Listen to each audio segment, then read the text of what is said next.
Hello friends, welcome to Indian natural food. நம்ம இன்றைக்கி இனிப்பு உளுந்து வடை எப்படி செய்கிறதுன்னு பார்க்கலாம் வாங்க. ஒரு கப் உளுந்து எடுத்து 2 டைம் வாஷ் பண்ணிக்கிறேன்.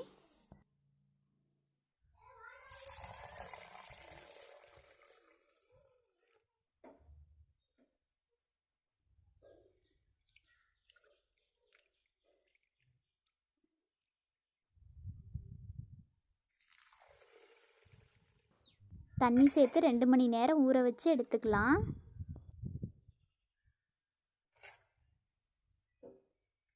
ரெண்டு மணி நேரம் ஆயிடுச்சு. பருப்பு நல்லா ஊறி வந்திருக்குது.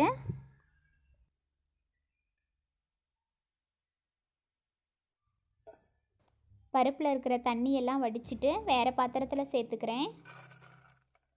கூட ஒரு சிட்டிகை உப்பு சேர்த்துக்கங்க. ஒரு கப்பு உளுந்துக்கு அரை கப்பு சர்க்கரை இப்போ சேர்க்கக்கூடாது. மாவு பாதி அரைஞ்ச வாட்டி சேர்த்துக்கலாம். நீங்கள் சர்க்கரைக்கு பதிலாக வெல்லம் கூட சேர்த்துக்கோங்க. மாவு பாதி அளவு அரைஞ்சிருச்சு. இந்த டைமில் நான் ஏற்கனவே எடுத்து வச்சு அரை கப்பு சர்க்கரை சேர்த்து அரைச்சிக்கிறேன். பருப்பு ஆட்டி முடிக்கிற வரைக்கும் தண்ணி சேர்க்க வேண்டாம். சர்க்கரை சேர்க்கறதுனால மாவு இலகி வரும். மாவு ரொம்ப நைஸாக அரைக்காதீங்க. ஒரு 90% அரைஞ்சால் போதும்.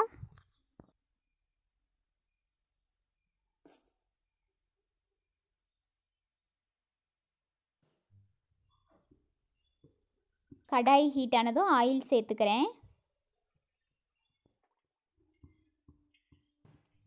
ஆயில் ஹீட் ஆனதும் கூட அரை கப்பு தண்ணி எடுத்துக்கிறேன். ஒவ்வொரு டைமும் மாவு எடுக்கும்போது கையை தண்ணியில் நனைச்சிட்டு கொஞ்சம் கொஞ்சமாக மாவு எடுத்து இந்த மாதிரி தட்டி தட்டி ஆயிலில் சேர்த்து பொரிச்சு எடுத்துக்கலாம்.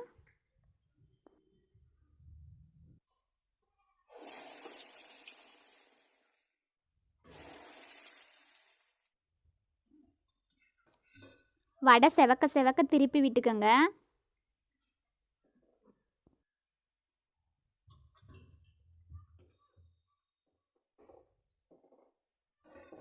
வடை 2 சைடும் வெந்துருச்சு. இந்த டைமில் எடுத்துடலாம்.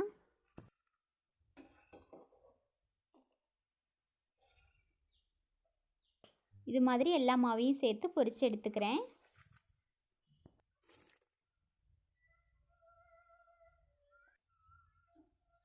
இனிப்பு உளுந்து வடை ரெடி ஆயிடுச்சு. உங்களுக்கு இந்த வீடியோ பிடிச்சிருந்தா லைக் பண்ணுங்கள், ஷேர் பண்ணுங்கள், சப்ஸ்கிரைப் பண்ணுங்கள். தேங்க்யூ.